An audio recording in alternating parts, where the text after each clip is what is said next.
ఒకే ఫ్రేమ్లో ఇద్దరు దిగ్గజాలు. రాజస్థాన్ చెన్నై మ్యాచ్లో ఆసక్తికర సన్నివేశం. గౌహతి వేదికగా నిన్న సీఎస్కే ఆర్ఆర్ మ్యాచ్. చెన్నైను 6 పరుగుల తేడాతో ఓడించిన రాజస్థాన్. మ్యాచ్ అనంతరం ఆసక్తికర పరిణామం. ధోనీ, ద్రవిడ్ ముచ్చటించడం చూసి ఫ్యాన్స్ ఫుల్ ఖుషి. గౌహతి వేదికగా నిన్న Chennai Super Kings, Rajasthan Royals తలపడ్డ విషయం తెలిసిందే. ఈ మ్యాచ్లో చెన్నైను రాజస్థాన్ 6 పరుగుల తేడాతో ఓడించింది.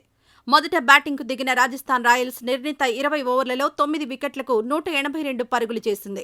అనంతరం 183 పరుగుల లక్ష్య ఛేదనతో బ్యాటింగ్కు దిగిన సీఎస్కే 20 ఓవర్లలో 6 వికెట్లు కోల్పోయి 176 పరుగులు మాత్రమే చేసి పరాజయం పాలైంది. ఆఖరి ఓవర్లో సీఎస్కే 20 పరుగులు చేయాల్సి ఉండగా ఆర్ఆర్ బౌలర్ సందీప్ శర్మ కట్టడి చేయడంతో 13 రన్స్ మాత్రమే వచ్చాయి. దీంతో 6 పరుగుల తేడాతో చెన్నై ఓటమి చవిచూసింది. అయితే మ్యాచ్ అనంతరం ఆసక్తికర సన్నివేశం చోటు చేసుకుంది. ఇద్దరు క్రికెట్ దిగ్గజాలు కలవడం అభిమానులను ఆకట్టుకుంది. చెన్నై మాజీ captain MS Dhoni, Rajasthan coach Rahul Dravid ఒకరినొకరు పలకరించుకుని ముచ్చటించడం చూసి ఫ్యాన్స్ ఫుల్ ఖుషి అయ్యారు.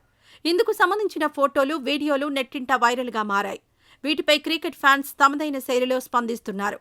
కాగా ఐపీఎల్కు ముందే ద్రవిడ్ ఓ చారిటీ మ్యాచ్లో ఆడుతూ గాయపడిన సంగతి తెలిసిందే. దాంతో కాలికి కట్టుతో వీల్ చైర్లోనే జట్టు శిబిరంలో జాయిన్ అయ్యాడు. అలాగే మ్యాచ్ల సమయంలోనూ ప్రతి మైదానానికి వెళ్తున్నాడు. ఇదే క్రమంలో ఆదివారం గౌహతికొచ్చాడు. ఈ సందర్భంగా ద్రవిడ్ గాయంపై ఎంఎస్డీ ఆరా తీశాడు. అదే సమయంలో చెన్నైలోని యువ ఆటగాళ్లను ద్రవిడ్కు పరిచయం చేశాడు. వారితో ద్రవిడ్ ఓపికగా షేక్ హ్యాండ్ ఇవ్వడం విశేషం.